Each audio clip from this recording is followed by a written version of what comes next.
વિદ્યાર્થી મિત્રો, હવે યુનિટ નંબર 13 આપણું છે એમાઇન સંયોજનો, જે ઓર્ગેનિક કેમિસ્ટ્રીનો આમ અપેક્ષાએ તમે જોવા જાઓ તો એક એવો વિભાગ છે કે જેની અંદર આપણે એમાઇન સંયોજનો વિશેનો સવિસ્તર અભ્યાસ કરવાનો આવશે.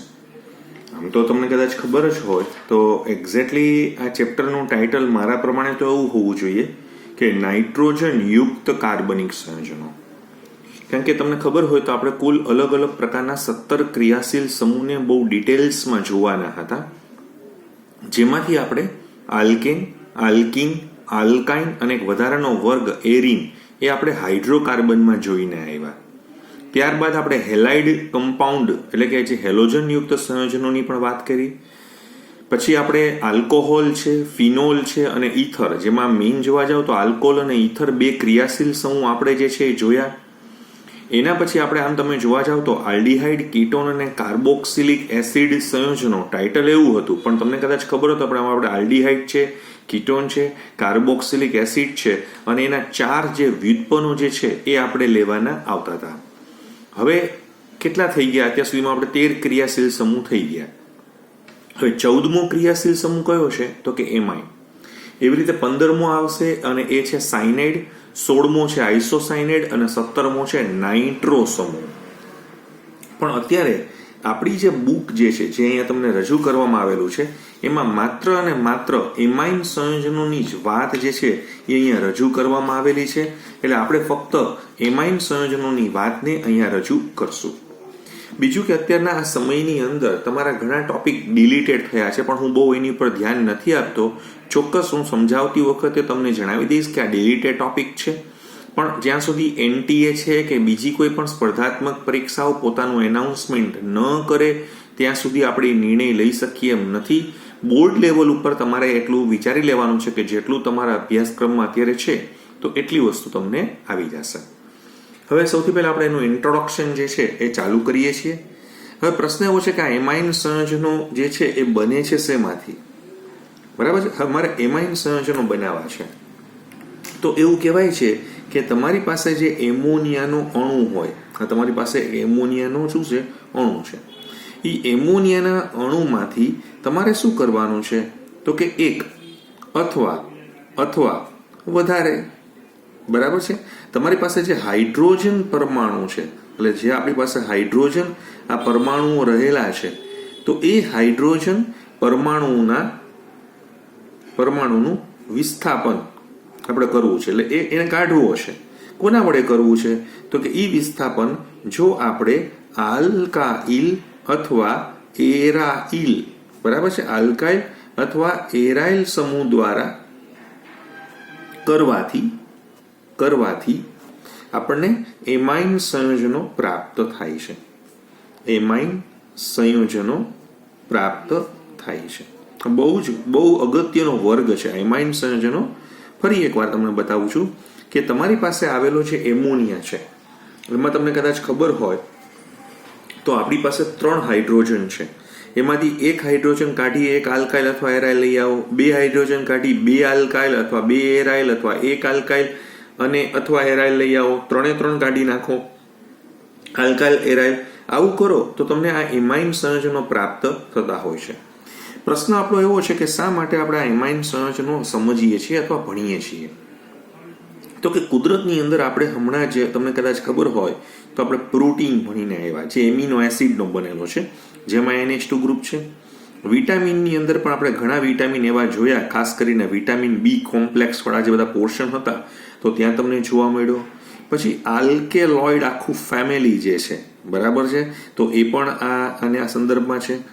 અંતઃસ્ત્રાવો છે, આપણે જોયા હતા કે એમાઇન યુક્ત અંતઃસ્ત્રાવો, જેમ કે પ્રોટીનના અંતઃસ્ત્રાવો આપણે જોયા હતા, જેમાં આપણે ઇન્સ્યુલિન છે, ગ્લુકેગોન છે, તો એ બધા તમે પિચ્યુટરી ગ્રંથિમાંથી સ્ત્રવતા અંતઃસ્ત્રાવોમાં એ બધા એમાઇન કમ્પાઉન્ડ જે છે એ ધરાવતા હોય છે. એટલે તમે સમજી ગયા હશો કે આ તો કુદરતની અંદર જે કંઈ પણ વર્ગ જે છે, રાઈટ, આ બધી વસ્તુ આપણને શેમાંથી મળે છે? નેચરમાંથી મળે છે. તો એના માટે તો છે જ. પ્લસ તમારે જો કોઈ સંશ્લેષણ કરીને કરવું હોય, સિન્થેટિકલી તમારે જવું હોય તો સંશ્લેષિત રીતે તમારી પાસે ઘણા બધા પોલિમર, જે તમે પોલિમર પાર્ટમાં ભણી ગયેલા હશો કે નાયલોન 6 છે, નાયલોન 6 છે, નાયલોન 2 6 છે, ઇવન કે ટેરેલિન આપણે મેલામાઇન છે, તો આ બધા તમે જે જોવા જાવ છો તો એની અંદર પણ તમને ઉપયોગમાં આવી શકશે. પછી તમારે પોલિમર ઉપરાંત તમારે રંગકો બનાવવાના હોય, આ બહુ મોટો ક્લાસ છે, જેમાં આપણે એઝોડાઇઝ કહેશું આપણે, રાઈટ, એમાં છે. અને તમારે ઘણી બધી ઔષધો છે બધી બનાવવાની હોય તો એમાં એ મળી આવે છે, રાઈટ. હવે આપણે એવું વિચારીએ કે ભાઈ તમારી પાસે એડ્રીનાલિન, તમે કદાચ નામ સાંભળેલું જ હશે, આ ઓલો અંતઃસ્ત્રાવની પાછી વાત ચાલુ થાય છે. અને બીજો એક જે અંતઃસ્ત્રાવ જે છે જેને આપણે એફેડ્રીન કહેવામાં આવે છે, એફેડ્રીન. તો આ બંને જે છે ને એ બાયોલોજીકલી આમ તમે જોવા જાઓ તો એક્ટિવ તમને જે ક્લાસ જે છે એ તમને મળે છે. એડ્રીનાલિન છે અને આમ તો એફેડ્રીન, બરાબર છે, જે એક દવા છે, જે એક દવા તરીકે વપરાતું હોય છે. તો એ બંને જે છે એ કેવો સમૂહ ધરાવે છે, તો કે આ બંને જે છે ને એ દ્વિતીયક એમિનો સમૂહ ધરાવે છે. એટલે કે એ સેકન્ડરી એમાઇન સમૂહ છે, બરાબર છે. દ્વિતીયક એમિનો સમૂહ જે છે એ આપણને જોવા મળે છે. અને એનું કામ શેનું છે તો કે મોટા ભાગે રુધિરનું દબાણ, એટલે કે બ્લડ પ્રેશર કનેક્ટેડ આ વસ્તુ જે છે એમાં ખાસ કરીને એ વધારવું હોય તો એ વધારવા માટે વપરાય છે. બાયોલોજીના વિદ્યાર્થીને તો એડ્રીનાલિન અને નોર એડ્રીનાલિન અથવા એપિનેફ્રિન અને નોર એપિનેફ્રિનનો ખ્યાલ છે જ, પણ એનું ઇનર સ્ટ્રક્ચર જે છે એ સેકન્ડરી એમાઇન ટાઈપનું છે અને બ્લડ પ્રેશરને ઇન્ક્રીઝ કરવા માટે આ બંનેનો ઉપયોગ થાય છે. આ તો તમને વાત થઈ. એવી રીતે એક તમને કદાચ ખબર હોય તો તમે જ્યારે પોલિમર પાર્ટ ભણતા હતા તો એમાં આપણી પાસે એક નોવોકેન છે. નોવોકેન એ પણ એક પ્રકારનો, આમ તમે જોવા જાઓ તો એ કેવો છે એક પ્રકારનો, તો કે નોવોકેન જે છે ને એમાં આમ તમે જોવા જાઓ તો પ્રાથમિક અને તૃતીયક, પ્રાથમિક અને તૃતીયક બંને એમિનો સમૂહ જે છે એ જોવા મળે છે. પ્રાઇમરી પણ છે અને તૃતીયક પણ છે.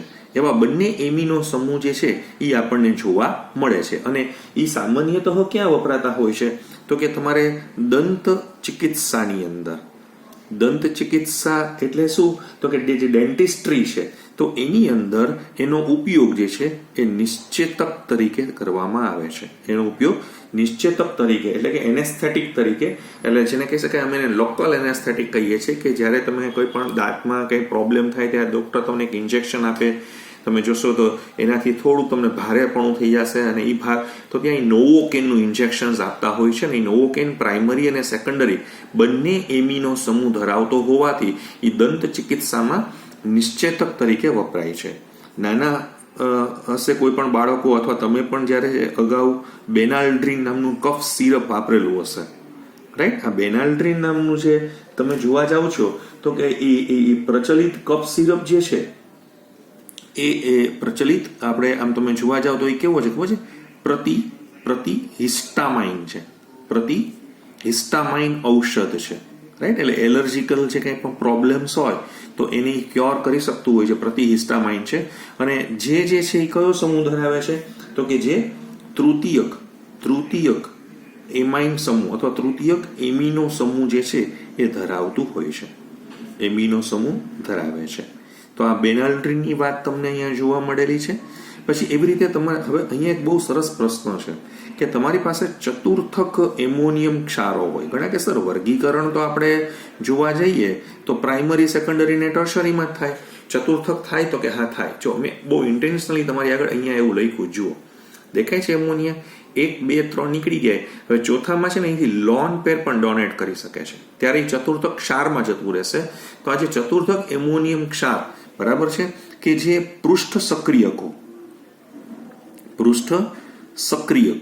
સક્રિયકો અને આપણે કહી શકાશે સર્ફેક્ટન્ટ્સ, રાઈટ. તો જે સર્ફેક્ટન્ટ્સ જે છે તો ત્યાં ટૂંકમાં પૃષ્ઠ સક્રિયકો તરીકે જે છે એ ઉપયોગી છે. એટલે આનો મતલબ તમારે એવો સમજવાનો, સાબુ, ડિટર્જન્ટની અંદર પણ તમારે એવા બધા પ્રકારના જે પ્રક્ષાલકો, જેને અમે ગુજરાતીમાં હજી પ્રક્ષાલકો પણ કહીએ છીએ, ક્લિનિંગ એજન્ટ્સ કહેવામાં આવતા હોય છે, તો ત્યાં એ વપરાતું હોય છે.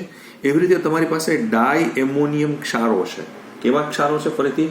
હવે અહીંયા છે ને તમારી બુકે એવું લખ્યું છે કે ડાય એમોનિયમ ક્ષારો, એકચ્યુઅલી ડાય એઝોનિયમ ક્ષારો અહીંયા હોવું જોઈએ. એટલે ડાય એઝોનિયમ ક્ષારો એ શું બનાવવા માટે વપરાય છે? રંગકો. આપણે જોશું બધા રંગકો, અલગ અલગ પ્રકારના, નારંગી એઝો રંગક, પીળો એઝો રંગક, લાલ એઝો રંગક, બરાબર છે. તો એ ડાયઝોનિયમ રંગકો સહિતના વિવિધ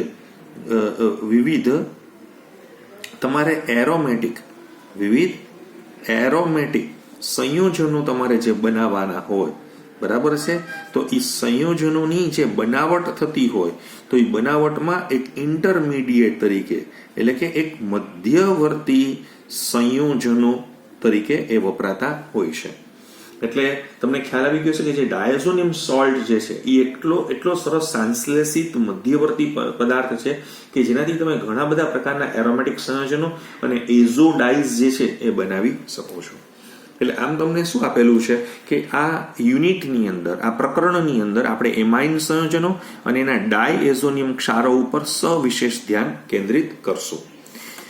તો આપણો જસ્ટ એક જેને કહી શકાય કે એક ઇન્ટ્રોડક્શન પોર્શન છે, પણ અહીંયા કદાચ એમાંથી એમસીક્યુ ગુજસેટના રેફરન્સમાં પૂછાઈ શકે છે. તમારે નોવોકેન છે તો એમાં કયા સમૂહ હોય, બેનાલ્ડ્રીન છે તો એમાં કયો સમૂહ હોય, આવું બધું તમને કદાચ પૂછવું હોય કે જે લાઇન ટુ લાઇન ચાલતું હોય તો એના સંદર્ભમાં કહી શકાય છે. હવે આપણે જે શરૂ કરવા માંગીએ છીએ એ જે પોર્શન આપણો જે જોવા માંગીએ છીએ અને એ છે હવે આપણો એમાઇન સંયોજનો. હવે આપણે જે મૂળ હવે આપણી ઘટનાની અંદર દાખલ થઈએ છીએ અને એ છે એમાઇન સંયોજનો. હવે પ્રશ્ન એવો છે કે આ એમાઇન સંયોજનો એટલે શું? તો કે આપણે એવું કહી શકાય કે જે આ એમાઇન સંયોજનો જે છે, પહેલા તો નંબર 1 કે એ શું છે ખરેખર? તો કે આમ તમે જોવા જાઓ તો એ એમોનિયાના શું છે? વ્યુત્પન્ન છે.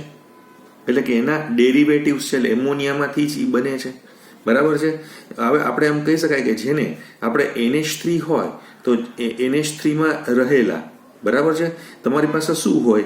કાં 1 હોય, કાં 2 હોય, અથવા શું હોય? તો કે અથવા 3 હાઇડ્રોજન પરમાણુ હોય. 3 હાઇડ્રોજન પરમાણુ ના કયા સમૂહ આવે?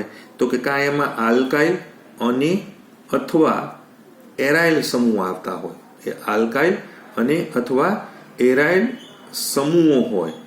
એ સમૂહના વિસ્થાપનથી મેળવવામાં આવે છે. તમને સમજાણું ફરીથી? એમોનિયા હોય તો એમોનિયામાં રહેલા, હમણાં જ આપણે શરૂઆત જ એવી કરી કે 3 હાઇડ્રોજન પરમાણુના કાં આલ્કાઇલ અને અથવા એરાઇલ સમૂહના વિસ્થાપનથી આપણે મેળવી શકાતા હોય છે. તો હવે એને આપણે પ્રાઇમરી, સેકન્ડરી અને ટર્શરીની અંદર જે છે એ આપણે વિભાજિત કરી શકાય છે, બરાબર છે. એટલે કે તમે પ્રાથમિક, દ્વિતીયક અને તૃતીયકની અંદર તમે એને વર્ગીકૃત કરી શકો છો. હું થોડુંક અહીંયા તમારી આગળ જે વાત સમજાવવા માંગુ છું એ થોડી અલગ રીતે તમને કહું છું. જેમ કે અત્યારે હું તમને એવું કહેવા માંગુ છું કે જો તમારી પાસે 1 હાઇડ્રોજન પરમાણુ હોય તો 1 હાઇડ્રોજન પરમાણુનું વિસ્થાપન તમારે કરવું હોય એટલે આપણે એવું સમજીએ કે જો 1 હાઇડ્રોજન પરમાણુનું વિસ્થાપન, બરાબર છે, આપણે એમોનિયામાંથી કરવામાં આવે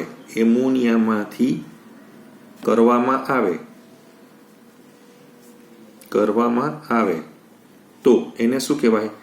પ્રાઇમરી એમાઇન કહેવામાં આવે છે. હવે આ જે પ્રાઇમરી એમાઇન જે છે એનું સામાન્ય સૂત્ર શું હોય? તો કે RNH2 હોય અથવા ARNH2 હોય.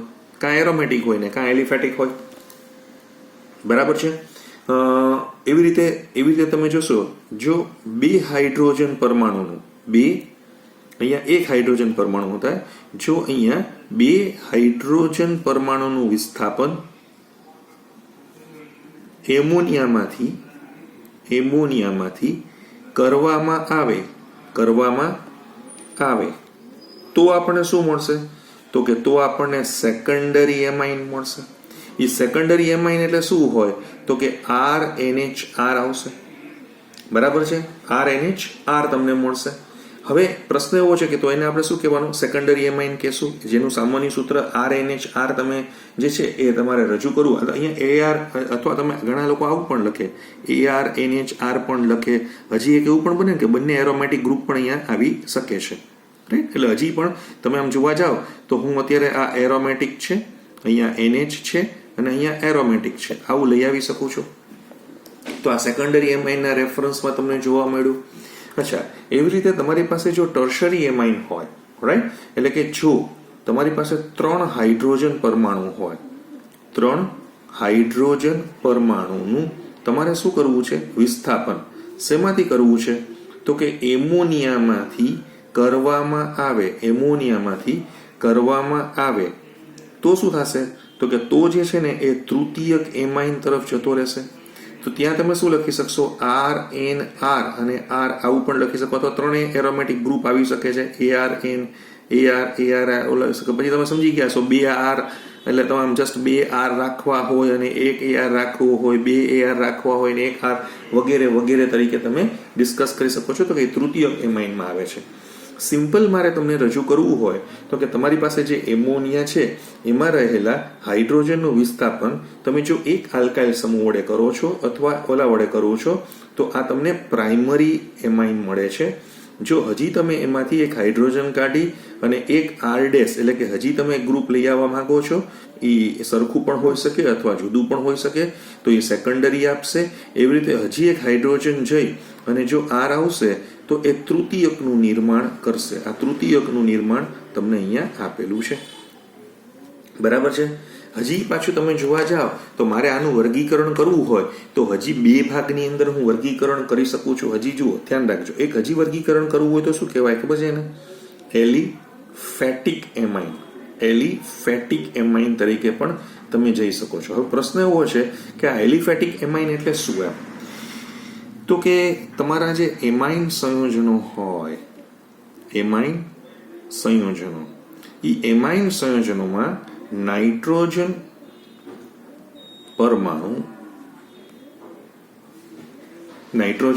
પરમાણુ જો સીધો જ 1,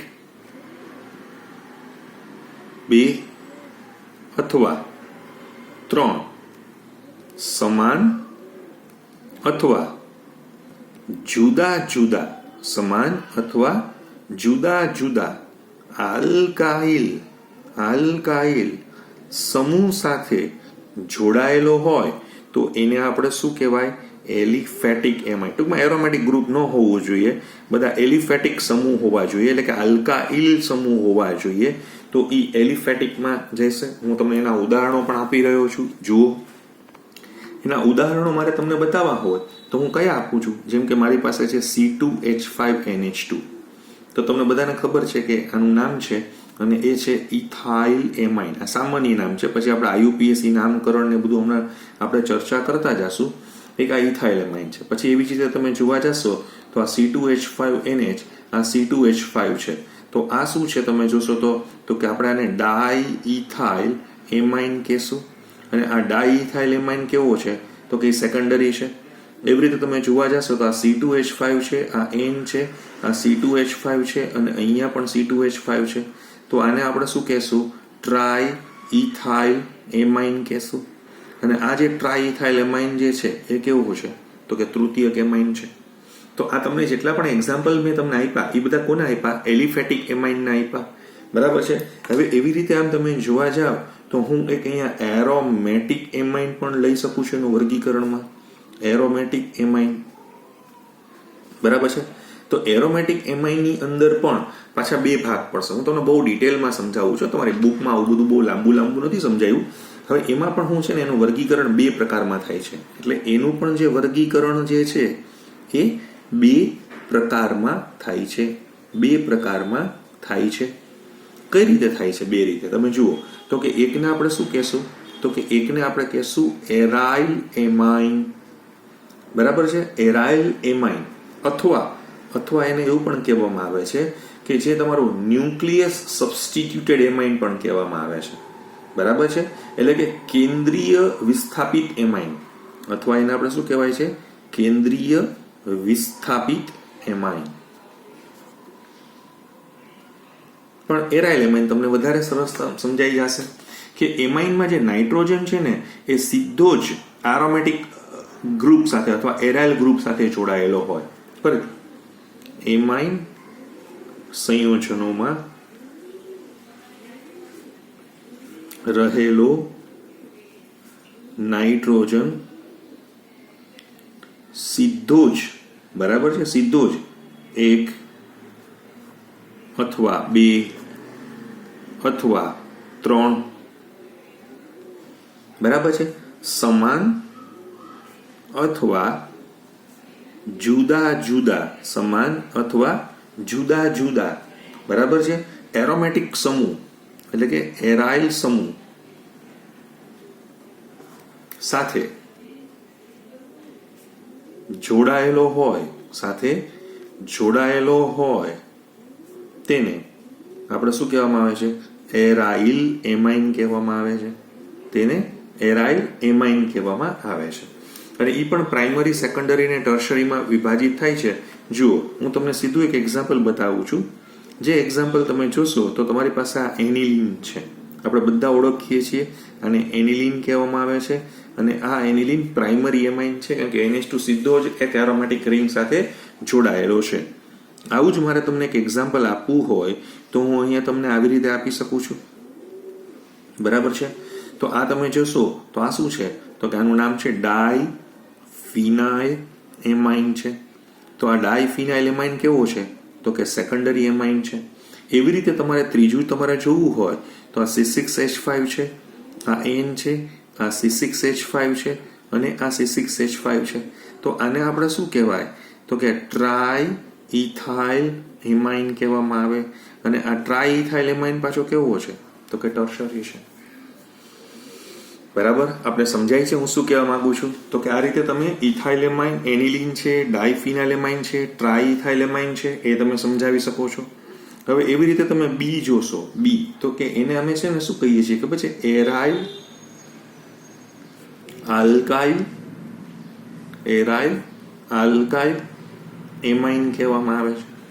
હવે પ્રશ્ન એવો છે કે આ એરાઇલ આલ્કાઇલ એમાઇન, અથવા એને ઘણી બધી વખત શું કહીએ છીએ કે શાખા વિસ્થાપિત, એટલે કે શાખા વિસ્થાપિત એમાઇન પણ કહેવામાં આવે છે ને, ચેઇન સબસ્ટિટ્યુટેડ એમાઇન. એટલે આનો મતલબ એવો થઈ ગયો કે અહીંયા એરોમેટિક ગ્રુપ છે ને સીધું જ એન સાથે જોડાયેલું ન હોય, બરાબર છે.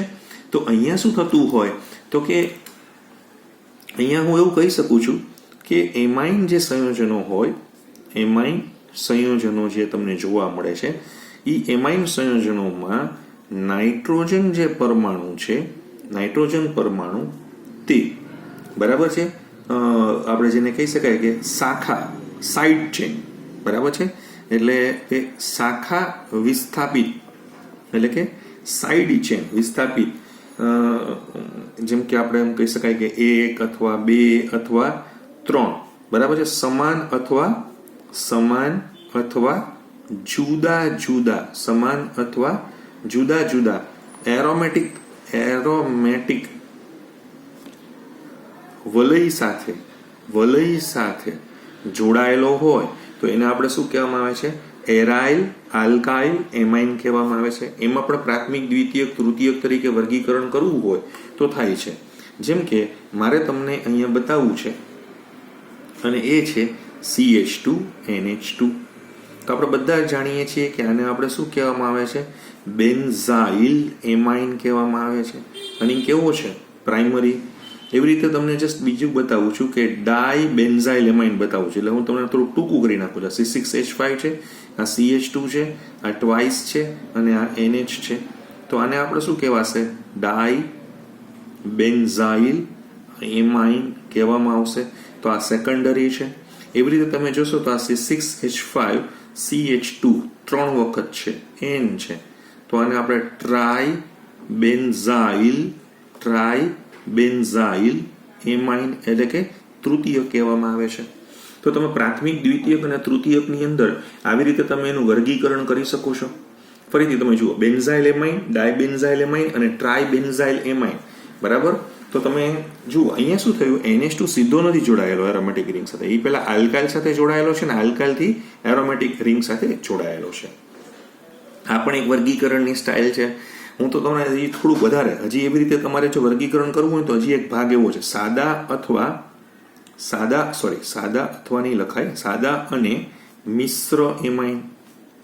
સાદા અને મિશ્ર એમાઇન. હવે આવું સાદા અને મિશ્ર એમાઇન વર્ગીકરણ શેમાં થાય?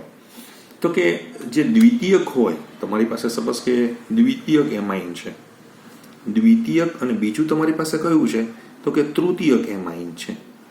તો કે આ દ્વિતીયક અને તૃતીયક એમાઇન જે છે ને નું વધુ વર્ગીકરણ, વધુ તમારે જો વર્ગીકરણ કરવું હોય તો વધુ વર્ગીકરણ તમે આ આપણે સાદા અથવા મિશ્ર એમાઇનમાં કરી શકો છો. જેમાં હું તમને એવું સમજાવવા માંગુ છું કે જો મારી પાસે CH3 છે, ટ્વાઇસ છે, આ NH છે, આ સેકન્ડરી એમાઇન છે, પણ આ કેવો છે, બધા સાદાના હું ઉદાહરણ આપું છું તમને. બંને આલ્કાઇલ સમૂહ જોડાયેલા છે ને, એવી રીતે તમને હજી આપું છું CH3, CH2, thrice, N, triethyl amine. તો આમાં બધા ત્રણે ત્રણ સરખા જ જોડાયેલા છે ને. હજી તમે જુઓ C6H5, ટ્વાઇસ, NH, તો આ ડાયફિનાઇલ એમાઇન છે, સેકન્ડરી, બંને સરખા જ છે ને. અહીંયા હજી તમે જુઓ C6H5, થ્રાઇસ, આ N, તો આ આ તૃતીયક છે ને, ટ્રાયફિનાઇલ એમાઇન તૃતીયક છે ને. તો તમને ખ્યાલ આવી ગયો હશે કે તમે દ્વિતીયક અને તૃતીયક એમાઇનના આ રીતે તમારે એના સિમ્પલ એમાઇન, આ બધા મેં તમને સાદા બતાવ્યા છે. એવી રીતે તમારે જો જોવા હોય તો તમારી પાસે મિક્સ્ડ એમાઇનના પણ થાય. એટલે હું તમને મિશ્ર એમાઇનના જો ઉદાહરણ આપવા હોય તો મિશ્રના પણ આપી શકું છું. જેમ કે મારે તમને આવું આપવું છે કે CH3NH, CH2 CH3, રાઈટ. તો આપણે ખબર છે સેકન્ડરી એમાઇન છે, આનું નામ છે ઇથાઇલ મિથાઇલ એમાઇન, પણ એમાં બંને આલ્કાઇલ અલગ અલગ છે. અહીંયા પણ તમે જોવા જશો તો આ પણ તમે ચેક કરી શકશો. અહીંયા પણ તમે જુઓ છો, અહીંયા NH છે અને અહીંયા CH2 CH3 છે. તો આ અહીંયા સાયક્લોહેક્સાઇલ છે, ઇથાઇલ છે અને એમાઇન છે. તો આ પણ અલગ અલગમાં જાય છે. હજી તમને બતાવું તો કે મારી પાસે C3H7 છે, આ N છે, આ CH3 છે અને આ C2H5 છે. આનું નામ છે ethyl methyl normal propyl amine, આ તૃતીયક છે. આ મેં તમને જે બતાવ્યું હતું એ તમે બહુ જાણતી જશો તો દ્વિતીયક છે. પણ અહીંયા નાઇટ્રોજન સાથે ત્રણ શું છે, જુદા જુદા લોકો જોડાયેલા હોય તો આને આપણે શેમાં લઈ શકાય, મિશ્ર એમાઇનમાં લઈ શકાય છે. આમ તો અહીંયા તમારું એમાઇનનું જે વર્ગીકરણ મારે તમને જે રજૂ કરતો હતો એ અહીંયા આ રીતે સમજાયું છે. પણ મારે તમારી આગળ એક થોડીક વધારાની પણ વાત કરવી છે કે હમણાં જ આપણે આજે વાત થઈ કે ચતુર્થક એમોનિયમ સંયોજનો જે આપણે તમને યાદ આવ્યું તો હમણાં પ્રક્ષાલકોમાં, ક્લિનિંગ એજન્ટ્સમાં આપણે વાપરતા હોઈએ છીએ. આ ચતુર્થક એમોનિયમ સંયોજનો શું છે? તો કે 3 ટાઈપના તો એમાઇન હોય, પણ હજી એક ચોથો પ્રકાર પણ હોય છે જેને આપણે ચતુર્થક એમોનિયમ સંયોજનો કહેવામાં આવે છે, રાઈટ. અને આ બધા જે છે ને અમે એવું કહીએ છીએ કે જેમાં એમાં શું હોય તો કે એમોનિયમ આયન હોય. સપોઝ કે એમોનિયમ આયન છે ના ચારેય હાઇડ્રોજનનું તમારે વિસ્થાપન થતું હોય. વિસ્થાપન કોના દ્વારા? તો કે સમાન અથવા જુદા જુદા કાં તમે કોના દ્વારા કરી શકો છો? આલ્કાઇલ દ્વારા કરી શકો છો, કાં તમે એરાઇલ દ્વારા કરી શકો છો, કાં તમે એરાઇલ આલ્કાઇલ સમૂહ દ્વારા કરી શકો, એરાઇલ આલ્કાઇલ વગેરે વગેરે દ્વારા જો તમે કરી શકો તો એ શેમાં જાય? ચતુર્થક એમાઇનના ક્ષારમાં જાય. જેમ કે મારે તમને એક ઉદાહરણ આપવું છે કે CH3 છે, અહીંયા શું છે 4 છે, અહીંયા શું છે N છે. હવે આ ક્ષાર છે, આયોનિક બંધ છે. કોની વચ્ચે? N અને I વચ્ચે આયોનિક બંધ છે. આનું નામ છે ટેટ્રામિથાઇલ એમોનિયમ આયોડાઇડનો ક્ષાર. બરાબર છે. તો આ એનું એક્ઝામ્પલ છે. હજી તમારે આવા એક્ઝામ્પલ જોતા હોય તો આપણે CH3 CH2 4 છે, અહીંયા N છે, આ પ્લસ છે અને અહીંયા OH માઇનસ છે. તો આ તમને ખબર પડી જશે.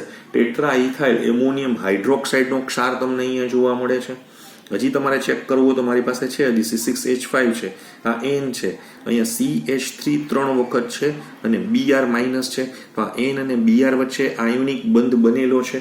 તો આનું નામ થશે ટ્રાઇમિથાઇલ ફિનાઇલ એમોનિયમ બ્રોમાઇડનો ક્ષાર છે. તો આ બધા મેં તમને એવા આપ્યા છે કે જે ચતુર્થક એમોનિયમ ક્ષારની અંદર જતા હોય છે, જે મોટા ભાગે પૃષ્ઠ જે સરફેસ હોય એને એક્ટિવ કરતા હોવાને કારણે ત્યાં એનો આપણે ઉપયોગ સવિશેષ કરીએ છીએ. તો તમે જોશો તો આજના દિવસમાં આપણે શું જોયું તો કે સૌથી પહેલા તો આપણે એનું ઇન્ટ્રોડક્શન, પ્રસ્તાવના, શું જરૂરી છે, એમાઇન સંયોજનો કોને કહેવાય, અને મેં બહુ થોડુંક વધારે ડિટેલમાં તમારી સાથે એના વર્ગીકરણની વાત કરી જેમાં આપણે સૌથી પહેલા વર્ગીકરણ પ્રાથમિક, દ્વિતીયક, તૃતીયક, ત્યારબાદ એલિફેટિક, એરોમેટિક જોયું. એરોમેટિકની અંદર પાછું તમે જોશો તો આપણે એરાઇલ એમાઇન અને એરાઇલ આલ્કાઇલ એમાઇનમાં જોયું. ત્યારબાદ સાદા અને મિશ્ર એમાઇન જોયું. અને વધારાની એક વાત આપણે ચતુર્થક એમોનિયમ સંયોજનોની અંદર કરી ચૂકેલા છીએ. હવે આપણે આવતા અંકે જ્યારે મળશું ત્યારે ઇલેક્ટ્રોનિક સ્ટ્રક્ચર, એના જે બધા બંધારણો કેવા હોય છે એના ઉપર સવિસ્તર ચર્ચા કરશું. અહીંયા આજે આપણે અટકીએ.